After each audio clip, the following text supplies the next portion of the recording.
endangered the American public. It appears the investigation was conducted in a recklessly planned manner. We weren't giving guns to people who were hunting bear.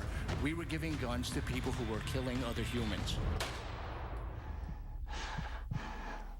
They are Phoenix ATF agents talking about high-powered assault rifles.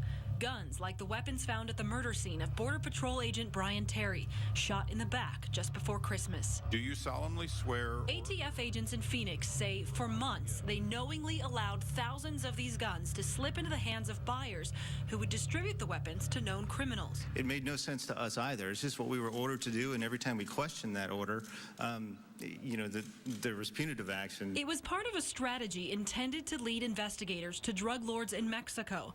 But agents involved say they never actually followed the weapons to see where they ended up. How many weapons do we have that we do not know where they are? Anywhere from 1,000 to 1,500, 1,800 guns. We spent months digging for clues in police reports and government documents, and then we uncovered proof that some of these high-powered weapons allowed to slip through the cracks are connected to dangerous crimes and turning up in neighborhoods right here in the Valley. This was a catastrophic disaster. These police reports prove assault weapons connected to a large-scale marijuana trafficking operation and other crimes in our area were some of the same weapons ATF agents allowed to slip away. We sorted through police photographs and reports and identified serial numbers on the guns.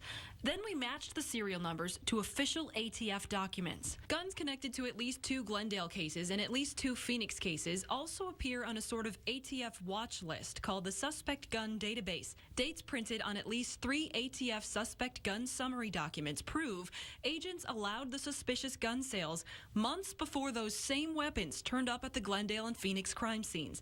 And these reports show just days after a buyer under ATF surveillance purchased this weapon, it turned up in someone else's possession at the scene of a drug crime. I don't see how that happens. If they're aware of it, why are they not doing something about it, confiscating them before things like this happen in a neighborhood? Margaret Meyer's Glendale house is on the same street where police found several bales of marijuana and at least 1 high-powered rifle that slipped by the ATF. It's the same neighborhood near 73rd Avenue and Bethany Home Road where Kirsten Adams' children play. That's unsettling.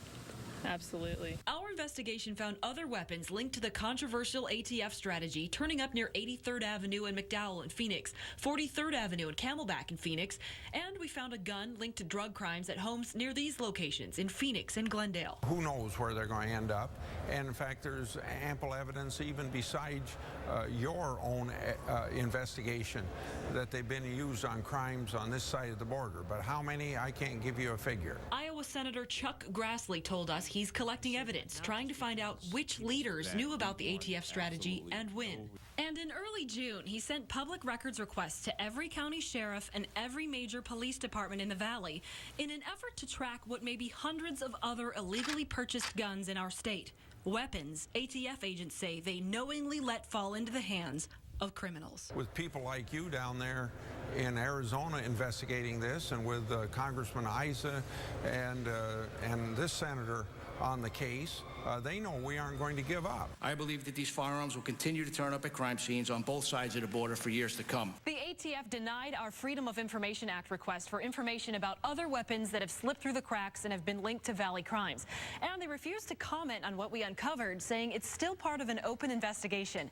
Meanwhile, what do you think about this ATF strategy? Who should be held responsible, if anyone? Log on to our Facebook page to give us your thoughts. I'm investigator Lori Changliha, ABC 15 News.